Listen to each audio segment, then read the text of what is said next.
All right. Hello. I don't know if you can hear me. I've got a bit of a cold, so I sound sexy.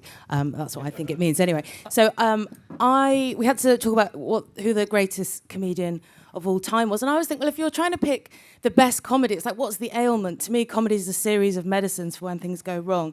And if you were having a strained family Christmas, I don't know, maybe Mrs. Brown's Boys would be the right answer. I don't know. I'm told that if you're looking after an 18-month-year-old, Peekaboo is still at number one. It really depends. Apparently some people like puns. That's still a thing.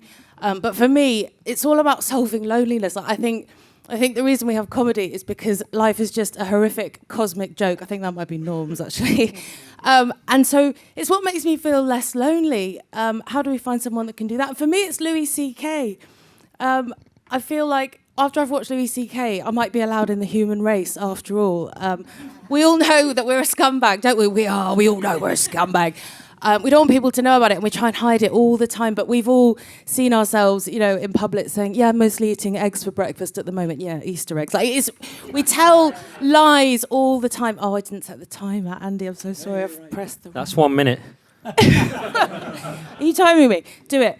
Okay, apologies. I have no sense of time now. I pressed the wrong button. I feel that when Louis C.K. tells us what a disgusting person he is, I find that very, very soothing, and mostly in life, just surrounded by people on Instagram trying to say everything's brilliant, and it isn't. I'm on all the horror dating apps. It's just an endless supply of people saying, I'm always happy. It's like, Christ, Ted Bundy had a better emotional range than that. Like, I want someone that can tell me how bad things are, I met somebody earlier this year, and he was relentlessly positive. And at first, I thought, well, he's American. Maybe that's the excuse. I don't know.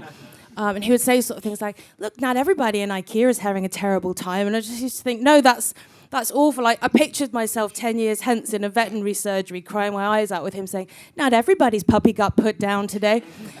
I don't want to hear that level of positivity. I think people like that, or Alain de Botton calls a callous sentimentalist. So Louis C.K. opens his chest and he tells us fearlessly, I'm a scumbag, and all the scum that I feel about myself is washed away like a sin in a confession booth.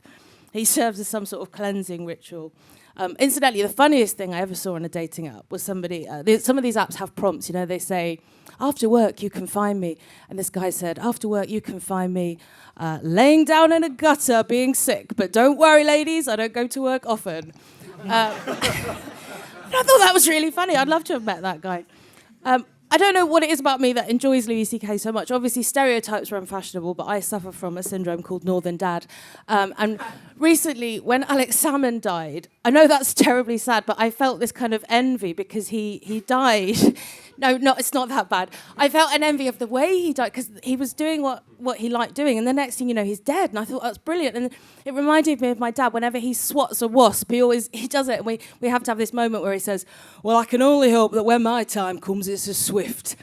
And I think I just belong in a very miserable part of human society, really. I don't know. I'm sorry. All right, I'll just finish on this.